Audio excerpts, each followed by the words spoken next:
So we are recording now. I'm going to make this full screen. So today we are going to, actually the nursing concept that we're going to talk about is fluids and electrolytes. So if you can like pull your brain all the way back into that first quarter when we talked about fluid balances and hyperosmolar and osmotic and all that fun stuff. The reason we're discussing that is because that's basically what your kidneys do. Your kidneys keep all of your fluids balanced. There's actually three different things that your kidneys do, and we'll discuss that as we go through here. So just jumping into it, we're going to discuss the concept of fluids and electrolytes. And we're going to take a look again at the anatomy of the genitourinary system so you can put all the pieces together in your mind. And we're going to talk about pyelonephritis. Pyelonephritis is basically just an infection of the kidney, a bacterial infection of the kidney. And glomerulonephritis, which is where we have a breakdown of the glomeruli. And I will show you that as we get to it. There's two different types. There's the acute, which kind of comes on temporarily and hopefully goes away without causing too much damage. And there's a kind that's chronic that develops over time. So jumping right into it. Remember, if you see this little feller, might be on an exam, maybe. Let's start with the definition of fluid and electrolytes. I'm going to shrink my screen down here so I can get it out of my way. The regulation of fluids, electrolytes, in a dynamic process to maintain homeostasis in the body.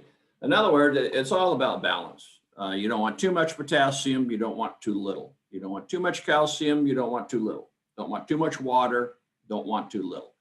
The purpose of the body is to keep that in a proper balance.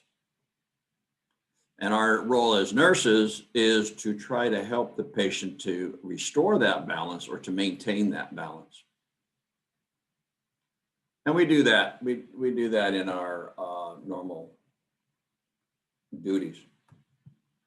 The upper part of the genitourinary system consists of the kidneys, the renal pelvis, and the ureters. We all know what kidneys look like. We've all seen the diagram in anatomy physiology. And then, of course, the ureters go from the kidney down to the bladder. And here is a kidney. Now, I'm going to bring up my little pen so that I can terrorize you all with my writing all over the screen. There we go. Most of what we are going to be talking about today, it all takes place in the renal cortex, all this area out here. This is where we're going to be talking about the glomeruli, the loop of Henle, all that good stuff, which I'm going to show you here in a minute. Once all those fluids have been processed in the kidney, then they dump into the medulla here, which then dumps into the renal pelvis. And this is just basically just where the urine goes down to the bladder, the waste products. And here is the nephron. This is what's out here in the medulla or in the cortex. And there's a couple important pieces to the nephron that you need to remember. You don't have to remember all of these fancy terms or anything. But to review the anatomy a bit, the blood from your body goes from an artery into the glomeruli. The glomeruli, or the glomerulus, is singular, glomeruli is plural. It's just a pack of blood vessels right here. And in this pack of blood vessels, it basically squeezes all the fluid out of your blood and into this Bowman's capsule here. And once the fluid is squeezed out of your blood, it goes through this route right here, down through the loop of Henle and back up and out through the collection tube, which then dumps into your renal pelvis, which then dumps into your bladder. Now, along the way here, this loop is reabsorbing all the stuff that your body wants. And you'll notice that the blood, as it goes through the glomeruli here, it goes back up and the blood vessels go back down through the loop also. And what's happening is the blood is reabsorbing all of those things that your body wants: the sodium, the potassium, the salt. Well, salt is that sodium, and fluid and water. And then once it's absorbed everything that it wants, it then goes back out through the vein here. So your blood basically coughs up all of its liquid here. And then as the blood travels through these efferent arterioli, I'm not even sure how to pronounce that. Anyway, as it travels through these blood vessels, it reabsorbs what it wants and then takes it back to the body. What it doesn't want continues right through the loop of Henle to the distal convoluted tube and then dumps into your kidneys and then out into your bladder. So that's basically how the whole process works. Where we end up with a lot of problems, it's not down here. This all works pretty well in most people. It's up here that we wind up with problems. This is where you get the infections. This is where you get the glomerulonephritis and such. This is where the blood vessels break down. This little spot right here. This is where we get all of our trouble. So we're going to talk some about that here. In assessment, individual having kidney problems, you would want to look at the history. History of diabetes is a big thing. Any family history of kidney problems. Some kidney problems are genetic. And also just ask them about their urination. Are they getting blood in their urine? Frequent urination? Too much urination, as might happen with diabetes? Not enough urination, etc. And physical assessment, usually when something's wrong with the kidney, you'll experience flank pain down on your lower back to the right side or to the left side, depending on which kidney you're looking at. You'll get pain in that area. When you get a kidney infection, you'll feel it in your flank. Labs we can do on these people, of course, is urinalysis. Urinalysis is always our best and our go-to. Other blood tests are BUN, creatinine, and glomerular filtration rate, GFR. We're going to be talking a lot about that because that's pretty much the standard that we use for determining when someone's going into kidney failure. And I don't think it's on this lecture, but it'll be on the next lecture where we actually rank it 5 levels, stages 1, 2, 3, 4, and 5 of kidney failure. And it's glomerular filtration rate that we're looking at. Basically, an easy way to remember glomerular filtration rate is just basically how much are you peeing. That's basically it. That's what it's measuring. And a creatinine clearance test, which is, you get a creatinine test in your blood. These are blood tests right here, but we can do a more extensive test, which is called a creatinine clearance test. And the doctor may order that if he's suspecting that you're having kidney failure. Now, we all remember this, right? Urinalysis chart. You'll be seeing this a lot. So in your career, you might want to have access to one when you're on the floor, just so when you look at someone's urinalysis, it can tell you things about their genital urinary system. Here are some of the things in that urinalysis that are going to be affected by renal disease. When the kidneys get out of whack, this is some of the stuff that you're going to see. Actually, this should be in the next lecture, but I'm going to cover it now anyway. There are certain things when the kidneys start to break down, it will cause an increase in some areas and it will cause a decrease in others. And that's because of the way the kidney filters stuff. For example, you will see a decrease in magnesium and calcium. That's because as the kidneys begin to dysfunction, it will actually dump these products. However, it has more trouble getting rid of some other products. And the big ones here, which we will talk about in the next lecture, the big ones are potassium and phosphate. people in kidney failure, we're always having to keep a close look on their, whoops, I got touchscreen, don't I? We have to, I was just trying to wipe my screen off. These people have a lot of problem with potassium, and we'll talk more about that. The BUN and the creatinine increase, and we use that as a diagnostic tool. When we're looking at somebody's blood test and we see the BUN and the creatinine going up, first thing the doctor says is, oh, we're having kidney problems. So this is a nice little chart, just kind of lets you know, like I said, some things go up, some things go down, depending on what it is and how it affects the kidney. Any questions on that so far? That's just kind of an overview of the kidney and what some tests we use if stuff goes wrong. And I'll talk a little bit more about that in the 10 o'clock lecture, because we're going to talk about kidney failure and dialysis, which is my old billywhack. For those who don't know, I was a dialysis nurse for 3 years, so I know that area pretty well. Moving on. Pyelonephritis. Pyelonephritis is a bacterial infection of the kidney. Very simple. Usually caused by E. coli. E. coli is the predominant bacterial infection that you get with pyelonephritis. It's also the predominant one you get with a UTI, etc. And the reason I bring that up is it's usually with some type of urinary obstruction or reflux. In other words, you get a urinary tract infection and you don't take care of it.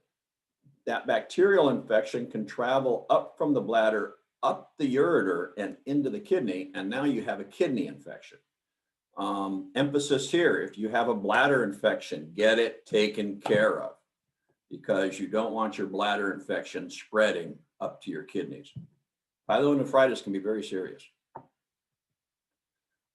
Typical diagnostic tools, like I mentioned, the flank pain when your kidneys are hurting, but you're also going to see the typical stuff that you see with any kind of system-wide infection.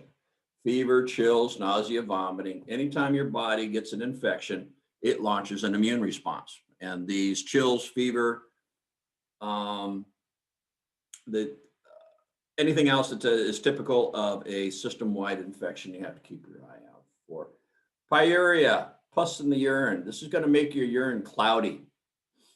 There again, that's just a byproduct of the infection. That's your immune system launching an attack against the infection, and it manifests as the white blood cells coming out in your urine.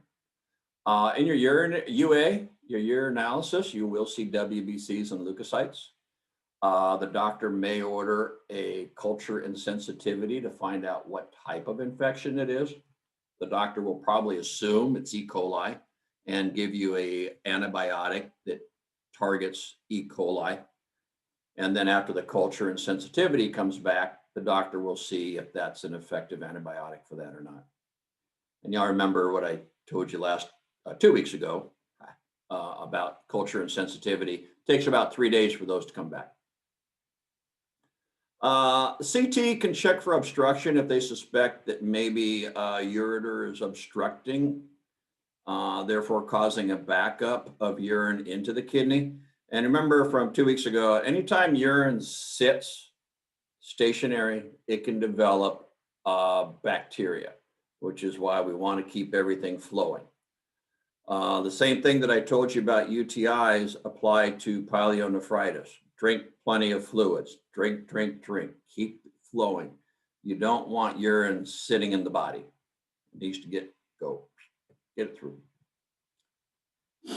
Medical management, analgesics, your general analgesic painkillers, starting with ibuprofen, Tylenol, Pyridium.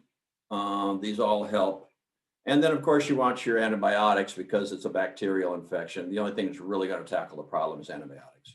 So this is your big one right here. Follow up with the CNS and nephrectomy in extreme cases. They can actually take a scope up in there and take a look at what's going on. But actually, let me take that back. Nephrectomy is they just actually take the kidney out. That's if the kidney gets damaged and is actually dying. Hopefully, it doesn't get to that point. Nursing management, fluid intake, 3 to 4 liters a day. 4 liters equals 1 gallon for those who don't know. So up to a gallon of fluid a day to wash that out, and antibiotic. And you all know, I mean, you've talked about pharmaceuticals. Don't stop taking the antibiotic, and emphasize this to the patients. You don't stop taking the antibiotic when you start feeling better. A lot of people make that mistake. Take the entire antibiotic regimen. If people stop taking the antibiotic prematurely, there can still be some bacterial left over. That bacteria could actually develop a resistance to that particular antibiotic, and the infection can come back and hit them again. Only the second time around, that infection is resistant to the antibiotic. So you have to be sure that people take their entire regimen of antibiotics. Y'all been told that, right, in pharmacology? Yes. Okay. Continue taking antibiotics until you complete your regimen. Yeah. Like, if you stop taking it prematurely, you can actually increase the probability of an antibiotic-resistant infection. Any questions on that? My question. Okay, so of the process of the provider or doctor actually diagnosing UTIs, because to be fully sure it's a UTI, you have to wait those 3 to 4 days technically. But would a provider just say, all right, I'm diagnosing this with a UTI, there's too many signs? But because I know I read online that leukocytes can also mean just there's kidney failure. I don't know if that's true or not either. It can high leukocyte count mean there's a renal failure. Yeah, you can have the leukocytes in renal failure. Usually what the doctor is doing, the CNS you don't use a CNS to diagnose whether or not the individual has a bacterial infection. You use a CNS to determine what type of bacteria is causing the infection. Okay. So it's the signs and symptoms and the positive WBCs and leukocytes in the urinalysis that are going to tip the doctor off that you have a bacterial infection going on. And then the doctor will generally prescribe an antibiotic like Septra, which 99.9% of the time works against that particular bacteria.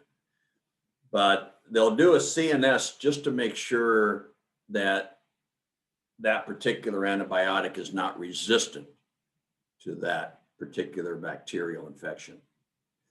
Or if somebody got an infection, but it's some kind of rare microbe, rare bacteria that is not common, then the doctor may have to switch off the antibiotic then also. But what they'll do is they'll diagnose you with a UTI or an infection, give you an antibiotic, and then do the CNS all at the same time. And then 3 days later, they get the results of the CNS, and it tells us whether or not that antibiotic is the right one for that infection. If it is, then we don't do anything. It's kind of a no news is good news. If it happens to be a bacteria that's resistant to the antibiotic that the doctor prescribed, at that point, the doctor will change up the antibiotic and give the patient a different one. That make sense? Yes. Okay. Any other questions? Moving on, glomerulonephritis. Now you remember we were looking at that little pouch of blood vessels we called the glomerulus. Basically, this is an inflammation or damage to that pocket of blood vessels. It can also be, now nephritis, itis is an inflammation, but there's a variety of things that could cause that or cause damage to those. One of them is bacteria, and it causes the blood vessels to swell and it damages the membrane, and you're not filtering the blood properly into the Bowman's capsule. Now, there should be just the red blood cells and the proteins and the albumin should stay in the blood and travel through the kidney, whereas the fluid and the electrolytes should go out into Bowman's capsule. Well, if you damage those blood vessels, you get leakage, and the red blood cells and the protein and the albumin start leaking into the Bowman's capsule as well. And they will show up on the urinalysis. And then the doctor may suspect that there's something going wrong in the kidneys, specifically in the glomeruli.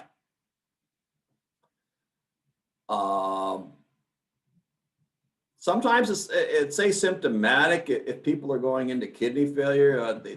You really don't exhibit acute symptoms initially. It's almost like high blood pressure. It's kind of like a silent thing. I mean, you don't notice anything until it gets really, really bad. That's unfortunate with kidney failure. If the glomeruli are leaking because of, diabetes and end-stage renal failure and stuff like that, you're not going to get the fever and chills and nausea. But if it's being caused by an actual bacterial infection, then you will get the symptoms that you normally get with an infection: fever, chills, nausea, and a thing called periorbital edema. That's swelling around the eyes, basically.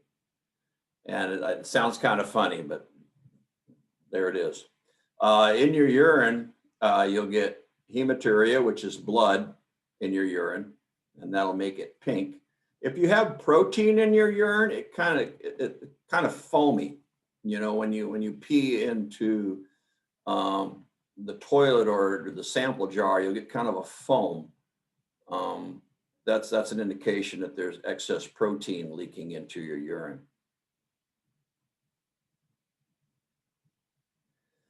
No specific treatment for this. I mean, unless it is a bacterial infection. Bacterial infection, of course, we're going to give them antibiotics. If it's other causes, then we need to find the reason for the cause. If it's diabetes, or like this might be a case we were talking earlier about bodybuilders with putting excess strain on the kidneys. And actually what happens with the bodybuilders on large dosages of athletic enhancing drugs, specifically growth hormone, is it causes scarring in the glomeruli. So the little capillaries that make up the glomerulus actually get trashed and scarred. And that's also what happens in diabetes as well. Bed rest, low sodium diet, and antibiotics, but that's only if they can determine that it's a bacterial infection that's causing it. That they wouldn't do that if it was the case of, say, diabetic kidney failure.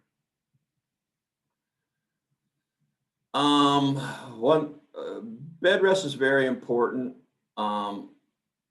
These people are not filtering as well as they should be. It's going to cause an imbalance in their electrolytes and their fluids. Anybody you've known who has been on kidney failure or on dialysis, you see that when the toxin or when the electrolytes get imbalanced in their body and begin to build up, they feel like crap. Basically, that's just the best way to put it. They just feel really, really crappy. When people would come into the clinic for the dialysis treatment, you can tell they're ready for it because they just feel miserable. Nutritional deficit, they don't feel like eating when they're in this type of condition. If they are suffering symptoms of kidney failure, the doctor may put them on a special diet to try to keep their phosphates and their potassium low. And you may get excess fluid volume because they're not filtering fluid out of their body the way they should be, which could lead to high blood pressure. So if that's the case, it may give them diuretics. One thing I'll point out about diuretics only work if the kidney's working. So if you have somebody on end-stage renal failure, somebody who's on kidney failure, you're not going to give them diuretics because they're not peeing.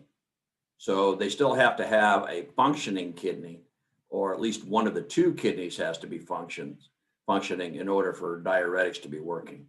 And we'll talk more about that at 10 o'clock. Questions on that at all?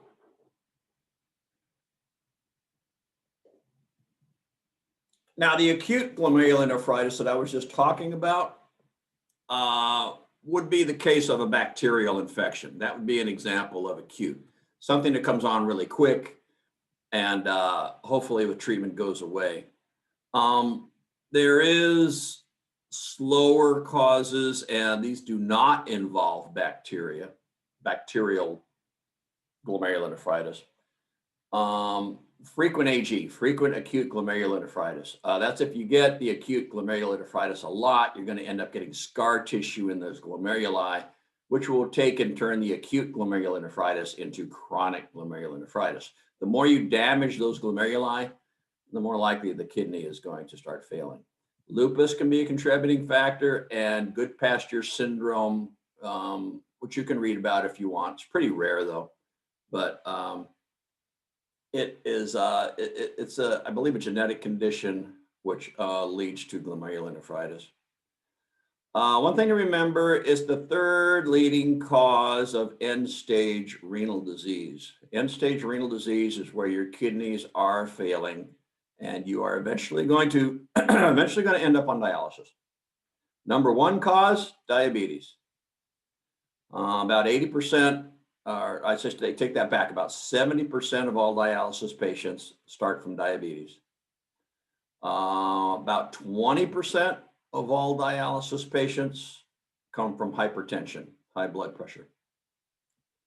And chronic glomerulonephritis is the third leading cause of end-stage renal disease. So something you might want to remember there. Diagnosis is generalized edema. The other signs and symptoms of general renal failure, which we'll talk more about at 10 o'clock. You're getting edema because your body's not getting rid of the fluid. And it will usually manifest as dependent edema, pitting edema. So you'll see these people's feet begin to swell. And when you go to poke your finger into it, the indentation is going to stay there. The pitting edema, you've all become familiar with that. So dependent pitting edema is a classic sign of renal failure. You'll also see RBCs and protein in the urine. And our classic sign for renal failure is elevated BUN and creatinine in the blood test. That's the first thing the doctor looks at, as well as the GFR, which we'll talk more about at 10 o'clock. If their kidneys are still functioning, we can get rid of that excess fluid buildup by giving them diuretics. If not, we have to limit their fluid intake. Renal patients are usually on a 1.5 liter fluid restriction per day. Bed rest, low sodium diet. Low sodium diet because salt and water go together. If they eat sodium, their body's going to retain fluid. This is why we put high blood pressure patients on a low sodium diet, because that sodium causes the body to hold on to water. Antibiotics if it turns out to be an infection. What can we do as nurses? Help them with their activity intolerance. They're not going to feel like doing a whole lot. We can encourage them to get up out of bed and keep moving. But in this case, it's not a deal where, okay, we got to keep those muscles moving. It doesn't have anything to do with the musculature or anything like that. It's just the imbalance of the electrolytes in their body just make them feel like real bad. And there again, nutritional deficit because they don't feel like eating, and excess fluid, just like we did on the last for the acute glomerulonephritis. Questions on that? Now at 10 o'clock, we're going to go ahead. Sorry, I have a question. You said that the third leading cause of chronic glomerulonephritis is end-stage renal disease, or is it the other way around? It's the other way around. End-stage renal disease, we're going to talk a lot about that. I mean, that's going to be the topic of our 10 o'clock discussion. But most of the people that end up with their kidneys failing, it's diabetes. And the second largest cause of people's kidneys failing is high blood pressure. But Okay. glomerulonephritis, what we have is a situation here where the glomeruli of the kidney are getting damaged. And it could be, you know, the weightlifter on athletic enhancing drugs. It could be a genetic problem. It could be lupus. It could be good pastures. It could be an infection. If somebody gets frequent infections in their kidneys and gets acute chronic glomerulonephritis a lot, it can cause permanent damage to the kidneys. So it's kind of an all-encompassing thing. Whatever destroys those blood vessels in the glomeruli, if it's not diabetes and if it's not high blood pressure, kind of falls into that third category. But we're going to talk more about, and what this does is these lead to kidney failure or end-stage renal disease, ESRD. And we're going to talk about that at 10 o'clock today. Makes sense. Thank you. So yeah, to answer your question, glomerulonephritis leads to the renal failure. Any other questions on that? The end. Yay, I told you it was going to be a short one. If there are no more questions, I will stop the recording.